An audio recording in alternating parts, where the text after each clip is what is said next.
Hello, everyone, and welcome to our Halloween special three-part witch trial series of What the Forensics. My name is Rebecca, and I am joined here today by the lovely Journey and Nicole. For part one of our witch trial episodes, Nicole is going to be telling us all about the Pendleton witch trials. And I would love to just get right into it. So, Nicole, do you want to tell us what happened in these Pendle witch trials? I would love to. So the way that we're going to do it too is mine was in 1612, and then we're kind of going to go chronologically. So if you want to hear the next few that happened and like kind of see and compare the differences in time periods and whatnot, be sure to give the next two episodes a listen. And to start though, just to give a bit of context to the time period we're working with right now and the monarch at the time. King James I, he was the king of Scotland, England, and Ireland all at one point, from my understanding.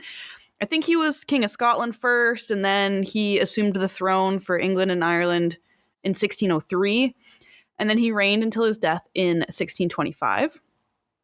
But King James I, he had a very deep interest in witchcraft prior to becoming a king, and he even went so far as to write a book called Demonology.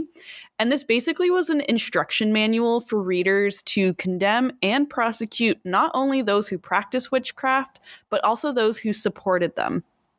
So it was saying that, like, by performing witchcraft, you were committing treason not only against the king, but against the god himself, or against God himself. So his beliefs and ideas were very much reflected with the common folk that he presided or reigned over, basically enabling and fueling this unrest about witchcraft at the time. And so his views soon were imposed on the law. And the story of the Pendle witch trials begins in March of 1612 with Alison Devis, and a peddler from Halifax, England, named John Law. I had no idea there was a Halifax, England, but there we are. So Alison was on her way to Trodden Forest, where she had crossed paths with John and his son Abraham.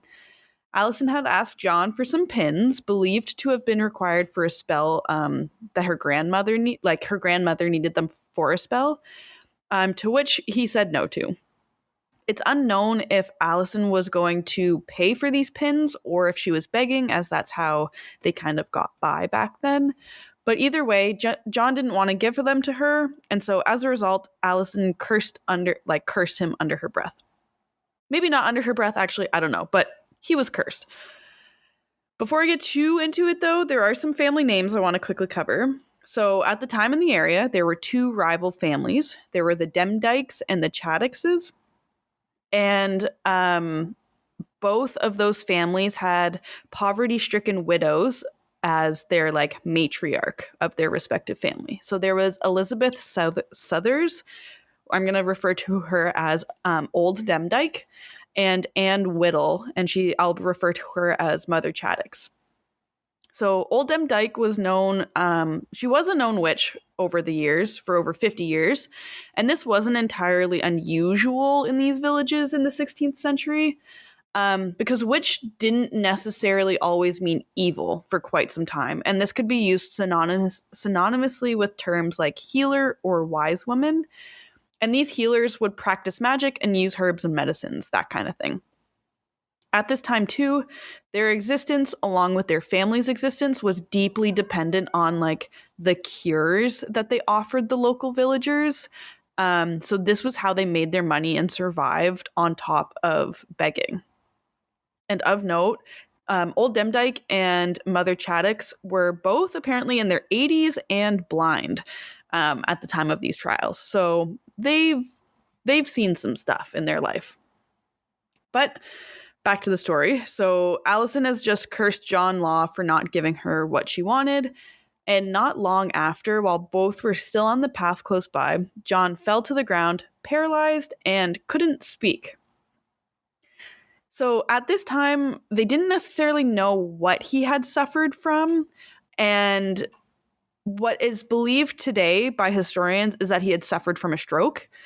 John had just kind of dropped to the ground, and the legal records noting his face being awry, eyes and face deformed, speech not well to be understood, his arms lay, especially the left side. So basically, his left side had become paralyzed. He had a bit of like drooping of his face, which are all pretty decent stroke symptoms. And initially, no accusations had been made. However, Alison's own guilt and belief in her bewitching caused her to beg for forgiveness at his bedside. And this was after he had been moved to a local inn. And she even attempted to reverse the curse she thought she had placed on him. But John's son, Abraham, was outraged, and he reported the incident to a very powerful local magistrate, Roger Noel. And when brought before Noel, Alison confessed to bewitching John Law, saying that she told the devil to lame John Law. And at the time, anti-Catholicism was at the forefront under James I's rule. And this lists actually ended up being written of those loyal to Catholicism and those who refused to attend church or take communion, which was considered a criminal offense at this point.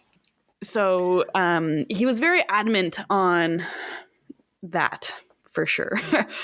Because witchcraft was associated with Catholicism at the time, Roger Noel saw Alison's confession as the start of a possible witch trial and execution that basically could have just made him an incredibly popular man in the eyes of the kings, because he basically said, this is what the king wants. I'm going to accuse all of these people, and then I'm going to look really good for him. So he was an ambitious Protestant who gained career success through identifying nonconformists and bringing them to justice. When Alison was questioned further, she threw her grandmother, Old Demdike, under the bus and members of the Chaddix family of witchcraft. It's not entirely known why she accused her grandmother, but it is believed that the accusing of the Chaddix family members was an act of revenge, as their families had been feuding for very many years. When they were like questioning her, did they mention torture in any way? No, I didn't see any of that in any of my sources. Okay, because when the witnesses in my witch trial were questioned, they like very heavily tortured them to get them to say what they wanted to say. Yeah. From my understanding, these guys just loved talking. And I think they wanted to like be better known than the other family. So they just kind of like kept going back and forth and were talking and being like, they did it. No, I didn't. No, they did it. And all of that stuff. Fun. There very well may have been, but none of the sources that I read talked about torture. Okay.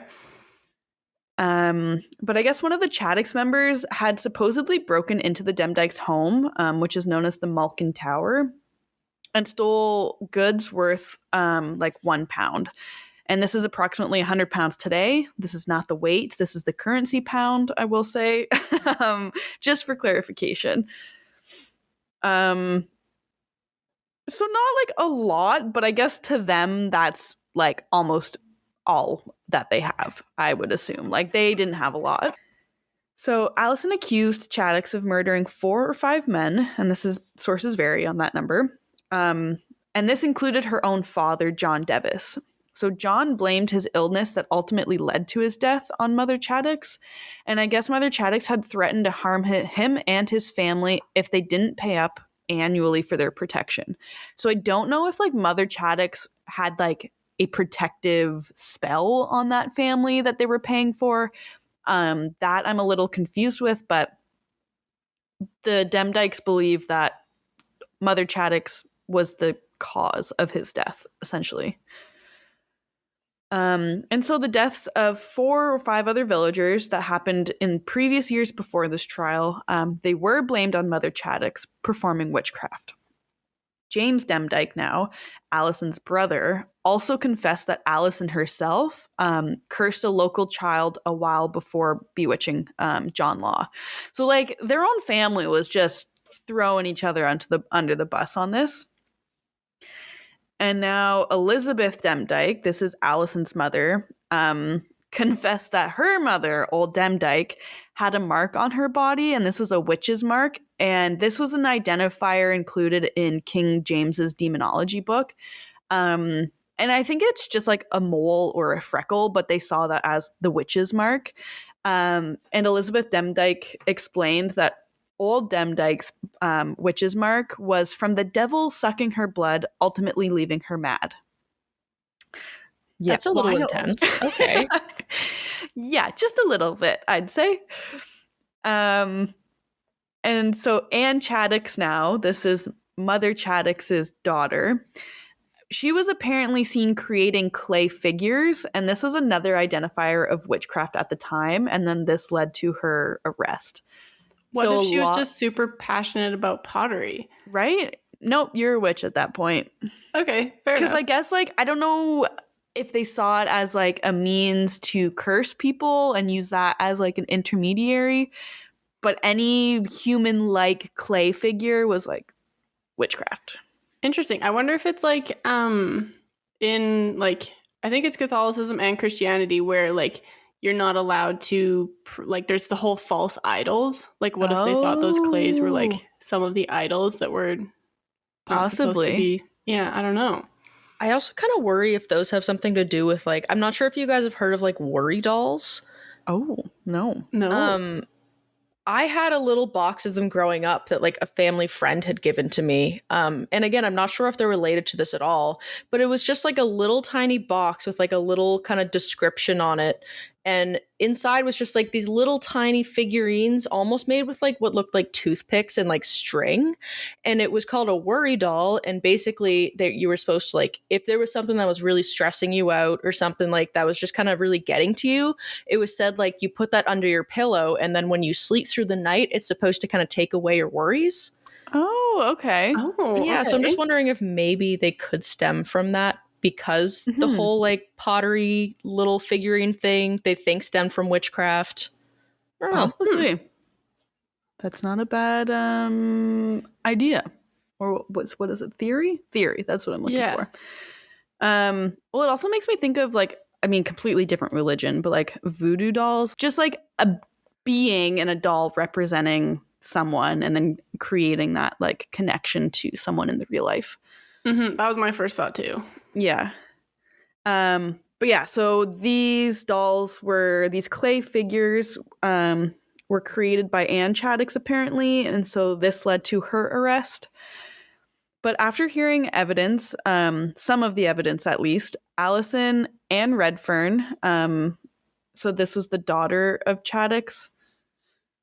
Sorry, I think I said Anne Chaddix, I meant Ann Redfern. But Allison Ann Redfern, Old Demdike, and Mother Chaddix were detained and awaited trial. So this is like the two matriarchs of the families, a granddaughter, and the daughter of Mother Chaddix. So right now we were at 4 that are awaiting trial. It increases from here. So they appeared before Roger Nowell on April 2nd, 1612. When questioned further, Old Demdike and Mother Chaddix both confessed to selling their souls. I don't know why they did, but they did. So that happened. Anne, though, did refuse in partaking in witchcraft. However, her mom, Mother Chaddix, accused her of making these clay figures for which she used to practice witchcraft. So basically she was like, you're coming down with me.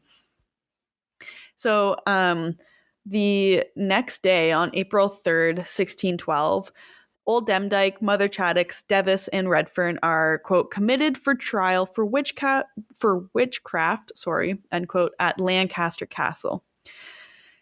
Now, like, the story could have ended here if everyone just, like, did what they were supposed to do, but no, because Alison's brother James, he decided to hold a meeting at Malkin Tower. And this is where Old Demdike lived, and I assume the rest of the Demdike family. I will say sources vary, though, whether Elizabeth Devis held this meeting or if it was James. Regardless, this meeting was held at Malkin Tower. And just a fun little side note, Malkin Tower, I guess translates quite literally to something along the lines of like untidy tower or like shit tower. Like it was just like not a Nice. great name for it, I assume, or I guess. That feels like an insult. You're like, oh yeah, like you live in Malkine Tower, more Malkin like Tower. shit tower. Yeah. Yeah. Ooh, burn. Yeah, literally. 100%. But yeah, so there was this meeting at Malkin Tower. This was held on Good Friday, 1612. And this was a day, though, when everyone should have been attending church by law, according to King James I. So they weren't. They were not at church. And James Devis also decided to steal their neighbor's sheep for this meeting to eat and feast on. This meeting would later be known as and referred to as the Witches' Sabbath. And it was those sympathetic to the family that attended this meeting. So everyone that kind of like felt bad for Old Demdike and Allison were like, let's go pay our respects, I guess. But Roger Knoll found out about this, and this ultimately led to 8 more people being brought in for questioning and tried for witchcraft as well. So basically everyone that was there, he was just like, you're all witches, I'm going to arrest you all. So they were accused of plotting to blow up Lancaster Castle, where the women were imprisoned, and plotting to kill a man using witchcraft. Don't know where they came up with that, but that's what they were first accused with. And then later they forgot about the blowing up Lancaster Castle thing and stuck with the witchcraft charges. So the 8 that were accused were, and I will say the names are like all really similar, so it does not help at all to hear. But there's Elizabeth Devis, James Devis, Alice Nutter, Catherine Hewitt, John Bulcock, Jane Bulcock, Alice Gray, and Janet Preston. These were the 8 accused. And interestingly, human bones and teeth were found in that meeting area or in the house, and these had been stolen from St. Mary's graveyard, in addition to more clay figures. And it said that Mother Chattox had supposedly, like, she would go and desecrate these graves at St. Mary's and use the skulls and teeth for spells. Not sure what spells, but they were being used somehow. So the trials were held at Lancaster Castle or Lancaster Prison between August 17th and August 19th, 1612. Some sources say August 18th to 19th, but it's within that range, those 3-day ranges. Now, Janet Preston, she was one of the 8 accused. She was actually tried separately in York. She had apparently lived across the border in Yorkshire, and she was found guilty of witchcraft and was hanged on July 29th, 1612. So she was actually tried and hung before they actually had the major trial in Lancashire. That seems odd. Like, that's the whole point of a trial. Mm-hmm. For you all to, you'd all kind of hear the evidence and whatnot. But yeah. Nope, she unfortunately was the first to go. Shoot. Yeah. And now Alice Nutter, who was also accused, while she was still accused, she was kind of set apart from the rest of them due to her social standing. So she came from a fairly wealthy family, unlike the others wrapped up in this trial, who were all pretty poor and peasant-like. And I guess she owned her own land at the time. Her husband had passed away, so she was a widow with money and land. It's believed, though, that she was likely spotted near or at Malkin Tower on her way to a different meeting with a group of local Catholics. Because I guess the Nutter family were known to be loyal to the Catholic faith, but despite this, she was still tried alongside the others for witchcraft. I just have a question. I don't know if you said it already, but was everyone else who was accused of being witches, like the Demdikes and the Chattoxes, were they on the list of Catholics or were they not? That I don't know. Okay. I would assume they were, because if the matriarchs are like known witches, forget what the other term was that they used. But if they were known, because witchcraft was associated with Catholicism, they probably just made that connection and did that anyways. Okay. But it was a cunning woman. To be like a cunning woman, that was like also synonymous. So those two women were like considered cunning. Okay. I would think. Yeah, Long because story I feel short, like I don't have a direct answer for that. fair enough. I was just thinking that like it would make sense if they were witches and not on the Catholic list, because I Yeah. feel like not a lot of Catholics are witches. Yeah, but I think But my history and religious history is not great. I think King James the First was against Catholicism and he wanted a Protestant state. So I think okay. that shift was happening, and that's why he associated Catholicism with witchcraft. That Okay, I understand. yeah, that's Okay. how I interpreted it. I Mhm. literally know nothing about the history of the monarchs in any capacity. That's just from the brief things that I've read. Okay. But yeah, so that's why like Roger Knoll too, he was very much a Protestant and was like, I'm gonna go get all of these Catholics and bring them to King James and be a really fun guy and look good in his eyes. Like that's literally all he did for his job, it seemed like. I'm sure he did other stuff, but that's what it seemed That like. was the majority. Okay, cool. I am on the same page now. Okay, perfect. So yeah, so I guess like from my understanding, the Nutter family were Catholic. I don't I don't know. The sources were not the clearest with that, and since they weren't kind of the main star of this trial, it didn't go in depth into it. But unfortunately, Old Demdike never made it to trial. They the There were 20 of them, I think it was, crammed into a very, very small cell, which was more like a dungeon, just four walls, no toilets, no anything, obviously, in 1612. But Old Demdike passed away in the dungeon that they were kept at in Lancaster Castle. So this brought it down to, what is it, 11 now? 10 of them now?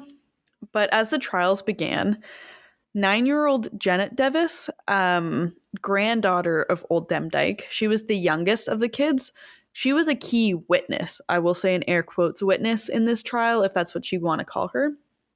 So her testimony was allowed under King James's system, which stated, quote, all normal rules of evidence could be suspended for witch trials, end quote. And this included testimony of a child, which was typically seen as unreliable. So children weren't, similar to today, like children aren't really allowed to testify or like permitted to testify. And apparently, Janet wasn't treated the best by her family. And we'll never know for certain whether this is why she testified against all of her family members, or more likely historians think, though, it's because of pressures faced from the adults around her as using her as a witness. It's believed that she was living under the protection of Roger Knoll at the time, and I think he was very much like feeding her lines and scripts to say during these trials. Because during the trial, she said, quote, my mother is a witch, and that I know to be true. I have seen her spirit in the likeness of a brown dog, which she calls Ball. The dog did ask what she would have him do, and she answered that she would have him help her kill, end quote. So Janet provided evidence against not only those that attended the meeting at Malkin Tower, and this included her mother, sister, and brother. And when testifying against her mother, Elizabeth, apparently Elizabeth was cursing and screaming like crazy at her, leading her to actually be removed from the court. And some of the sources say that like Janet had actually like gotten on top of a tabletop and like read out her speech as if she was like reciting a play almost, when testifying against her mom. But surprisingly, some of the individuals that were being tried as a witch genuinely did believe and were convinced of their guilt of practicing witchcraft. Others, though, did fight for their innocence. But Allison was one of those who believed in her witchcraft and was the only one who faced one of their victims in court. So that being John Law. It's said and documented that as he walked into the courtroom, Allison had fell to her knees, confessed, and burst into tears. So that would be a pretty damning confession, I would say, at that point, for practicing definitely. witchcraft. Like, whenever I hear of witch trials, I never think of witches actually being like persecuted. Like, I just always think that it's just like women who are just a little bit quirky. But in this case, I'm like fairly certain these women were like actual witches. Oh, yeah. Like actually practicing. Yeah. Yeah. I would say without a shadow of a doubt, like old Demdike and Mother Chattox, yeah, they were witches. They even have the names of witches. Like right? Mother Chattox is like a witch that would haunt your nightmares. Right? And I assume, I mean, if it runs in the family, I assume some of the younger ones were probably like learning or practicing. I can't imagine it all being like nefarious for their use, but I genuinely think like this was like witchcraft, not just a quirky female Yeah, with 100%. a mental illness at the time. Literally. So yeah, there was a total of 11 who made it to trial. This is excluding old Demdike, who had passed away in jail, and then the other Janet Preston, who had been hanged in previous months. Then 10 were left at this trial in Lancashire, or Lancaster Castle. And of the 11, though, only one was found not guilty, and this was Alice Gray. And I'm not entirely sure why or like what the circumstances were around it, but she was the only one that was found not guilty. And so the remaining 9 were hanged on August 20th, 1612. Or sorry, I guess the remaining 8 if you're not including Janet Preston. And the really interesting thing about this all, though, is everything of this trial we have written record for. So Thomas Potts, he was a clerk of the court. He documented the entire thing and published it as a book called The Wonderful Discovery of Witches in the County of Lancaster. It is online. There is some versions online. I will say it is written in Old English. Like, I could not read it because like the L's were F's or some other letters were like S's. So you kind of need a dictionary to translate or read it, but it is they do have snippets online and like archives of some sort. It does exist. It's super neat to take a look at it. I recommend taking a peek. I'll put it in our source list. And it's over 300 pages long, which is shocking. That's so cool. Yeah. Right? I love that they like actually have like a written record of this. Yeah. Yeah. And like the original too, so it hasn't even been changed or anything. Yeah. Like they did a newer version of it, I guess edition, and they added an introduction to it. But the introduction is like 90 pages, so I don't know what it's introducing. Yeah. And I can't remember the year difference, like how long afterwards it came out. Okay. It would be really cool to find like a translation of it. So like from Old English to New English, but then that could change some stories. I don't know. That's so cool. Yeah. Absolutely. I just find it absolutely crazy that Old English is so different from New English that we technically need translations. Yeah. Right. You're like, well, it's still English, but nope. Yeah, exactly. It's the same language. It's just really old. But I guess even like Shakespeare is difficult to read. Yeah, that's fair. It might have been more understandable in their time because it's more similar to their linguistic patterns. Yeah, exactly. But yeah, so that's a cool thing that exists. It has all of those fun little medieval drawings throughout too, which I thought was neat. And surprisingly, witch trials were held in England for more than 300 years.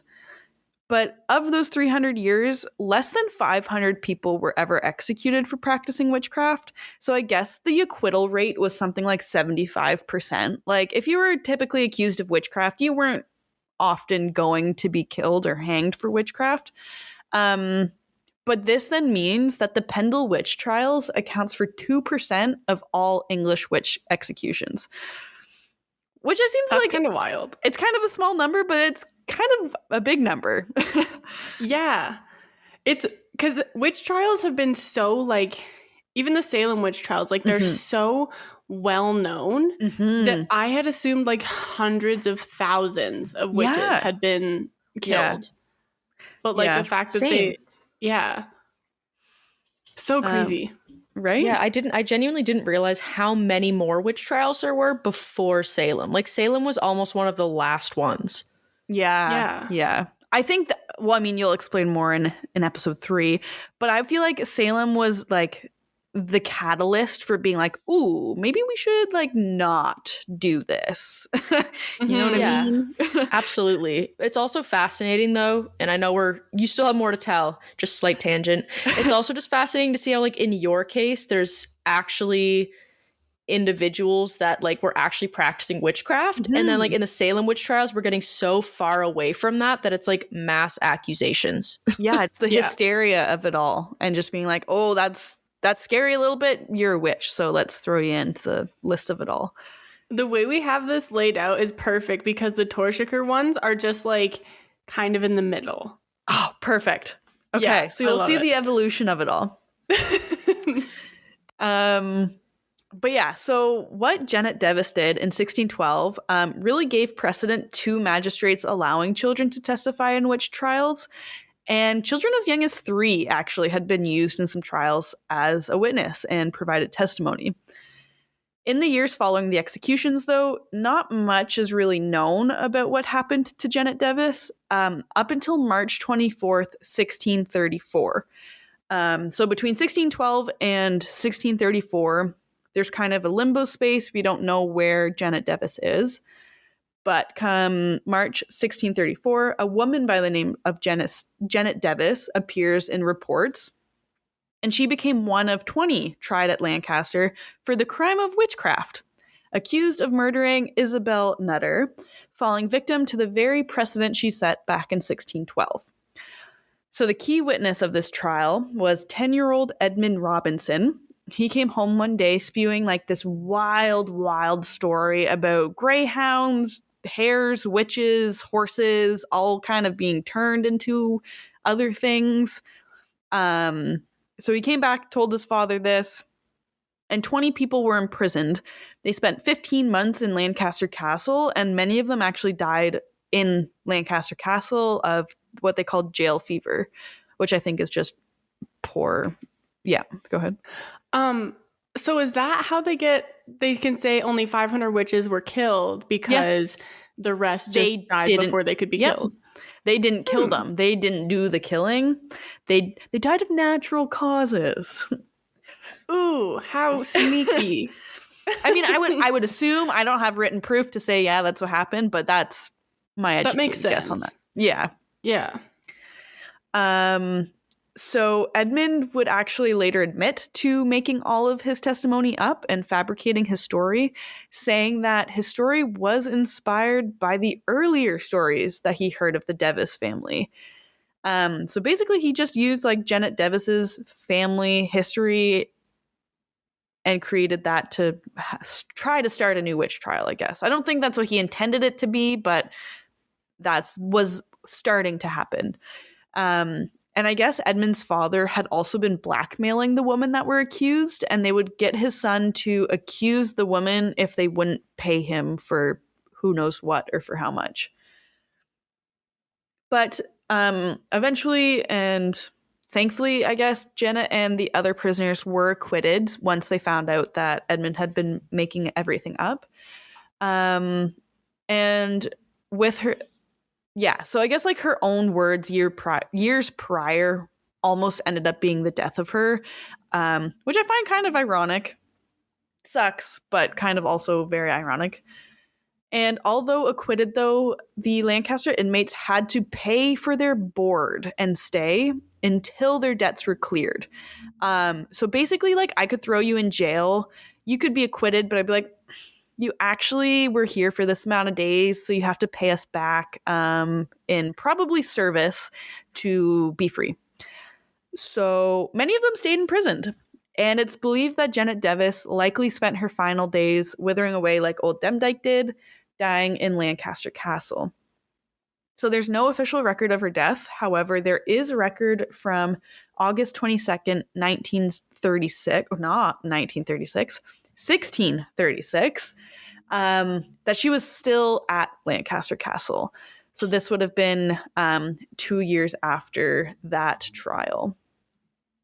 But yeah, so that's kind of like the all of Pendle trials. 12 women ended up falling victim to this. I'm not sure how many out of the 12 were actively practicing witchcraft. But some fun little side notes and little facts. St. Mary's Church. I just thought it was interesting that there was a Halifax, England, and a St. Mary's Church. Since we went to St. Mary's University in Halifax, Nova Scotia. But there's a tombstone in Pendle known as the Witch's Grave and the Eye of God at this church that still stands. Lancaster itself wasn't granted city status until 1930, or in the 1930s. And shockingly, Lancaster Castle, where these witches were held, was still being used as a prison until 2011. That's like not that long ago.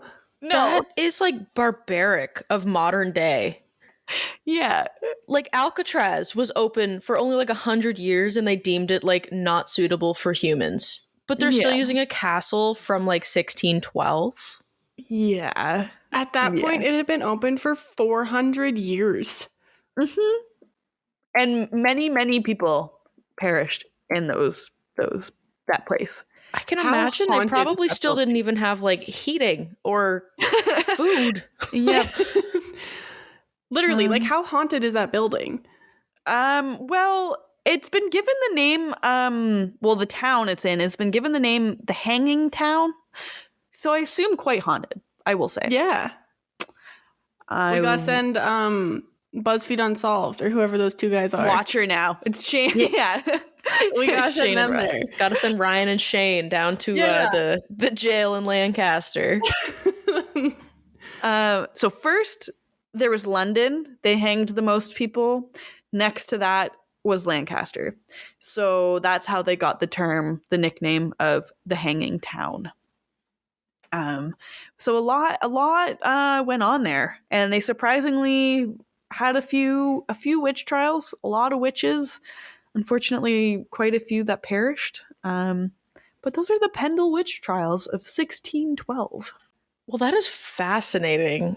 Honestly, all of like your case study on the Pendle witch trials and Journey, the one that you're going to tell us next episode, I genuinely like only really knew about the Salem witch trials. So this is so fascinating and I'm so excited to learn about them.